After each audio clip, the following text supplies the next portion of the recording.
Sure. So a lot of my business is repeat clients and referrals. And I'll tell you a story about, kind of how I started. So again, I was in politics and government, like this was way out of left field.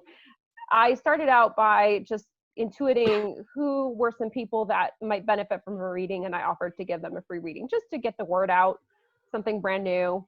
And one of my friends later told me that when I offered to give her a reading, she felt bad for me. She thought I was crazy and basically was just kind of humoring me, like, oh, I feel so bad for you, but okay, I'll just do this for you. So we did the reading, but then in the reading, I got the things that were spot on. I couldn't have known. One of them was I was communicating with her dead mother-in-law, like, really specific stuff.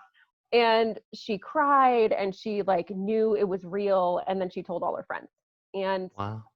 that kind of thing. It tends to be a lot of referral. I mean, of course, I'm on the media a lot, so people sometimes may hear about me from an interview or something, or television, or my podcast.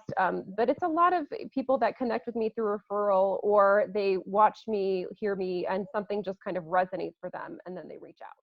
Yeah, a lot of what I do is similar to counseling in the sense of I end up hearing a lot. Of course, instead of just using my sort of counseling tools, if I had gone to school for counseling, I'm getting information from some other sources. Mm. But I think the most important thing is just to be receptive, to really get at what is it that that person is looking for. Because sometimes even I've had this come to me, and the surface level of the reading is for information, but then I get into, I'm like, oh, they just want me to listen. They literally just want to be heard, you know?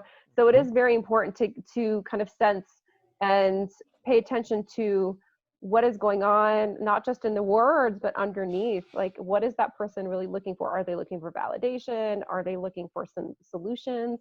Do they want to be heard? And if you just push with you, whatever it is that you are supposed to do. Like there have been times I'm like, this person is paying me a lot of money to listen to them from my perspective, but who am I to judge? Like if that's what they want, even though I'm a psychic and the surface level aspect is that I'm supposed to give them guidance or support information spiritually, if they just want someone to listen to them, then that's what I'm happy to do that. Well, podcasting is certainly a huge part of that for me. Mm. It's, I've been podcasting now for 9.5 years, which is kind of amazing. Yeah. It's Pioneer. so much has changed in that amount of time, but I feel like podcasting is such an opportunity to connect with other like-minded people, to connect with audiences. So I've done that for a long time, and I've always been an advocate of learning and going to conferences, going and meeting people, talking with people, bring business cards. I realize right now, as we're recording this, that's kind of shut down, at least for the time being, with the in-person things, but you can still do it for online events, do it on, social media. I think this is really important. And like, I've had so many experiences of going to a conference, and I learn just as much, if not more, from just the people that I run into and that I meet than I do from the speakers. Hmm. So it's really important to do that, to learn from your peers, to connect.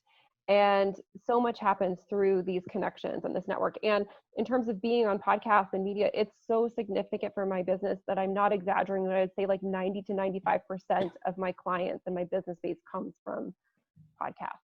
Wow.